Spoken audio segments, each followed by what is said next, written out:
The training facility's metallic walls hummed with an energy that made Raffi's teeth ache.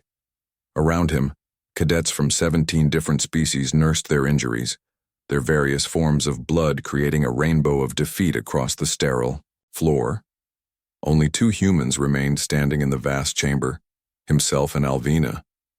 Commander Zarthok, a towering Vectani with crystalline scales that shifted color with emotion, surveyed the carnage with what passed for satisfaction among his kind. His 4 eyes, each the size of dinner plates, glowed a pleased amber as they swept over the fallen recruits. Pain, the alien instructor's voice resonated through the chamber like grinding stone, is the lesson. Those who cannot endure it have no place in the Galactic Defense Corps. Alvina wiped blood from her split lip and straightened her shoulders.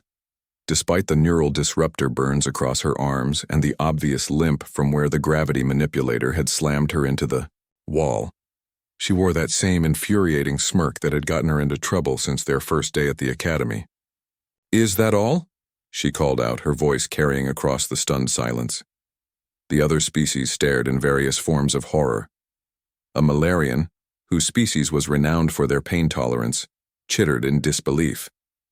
Even the stoic Caranthians, who prided themselves on endurance, regarded the humans with newfound wariness. Zarthok's scales shifted to an intrigued purple. In 3 centuries of training recruits, he had never encountered such brazen defiance. "You wish for more, human?" "I wish for results," Alvina replied, rolling her shoulders as if loosening up for another round. "See? Where we come from, pain isn't a lesson, it's Tuesday." Raffi couldn't help but grin despite the plasma burns across his chest. He'd grown up on the mining colonies of Kepler 442b, where a 12-hour shift in the pressure suits was considered light work. Alvina had it worse. She'd survived the food riots on Europa, where pain was just another currency in the black market of survival. "Fascinating," Zarthok mused, his scales now shifting to curious violet. "Your species continues to confound our psychological profiles. Tell me, what drives this resilience?" "Evolution," Raffi answered, stepping forward despite the warning looks from other cadets. "You want to know what separates humans from every other species in this room? We're the only ones who crawled out of a gravity well on a planet that was actively trying to kill us every single day." He gestured around the training facility. "Your neural disruptors? We've got jellyfish back home that'll shut down your nervous system just by touching you. Your gravity manipulation? Try growing up where the weather systems can throw you 3 miles in any direction. Your plasma weapons? Ever been struck by lightning and lived to tell about it?" A Caranthian cadet, built like a living mountain with skin harder than most starship hulls, spoke up in their rumbling language. The translator rendered it as, "Impossible, lightning kills." Alvina laughed, the sound somehow both musical and slightly unhinged. "Yeah, it's supposed to, but some of us are just too stubborn to notice." The Malarian's insectoid features twisted in confusion. But why develop such extreme tolerance? What evolutionary pressure could necessitate such adaptations? "Everything," Raffi said simply. "Ice ages that lasted millennia, volcanic eruptions that blocked out the sun for years, asteroid impacts that reset the evolutionary clock, diseases that killed 90% of the population, wars that lasted centuries, natural disasters that would crack the crust of most planets." He paused, meeting Zarthok's compound gaze directly. "And through it all, we kept getting back up, not because we're brave or noble or any of that propaganda nonsense, but because the alternative was extinction, and we're apparently too stupid to know when to quit." The instructor's scales cycled through a spectrum of colors Raffi couldn't identify.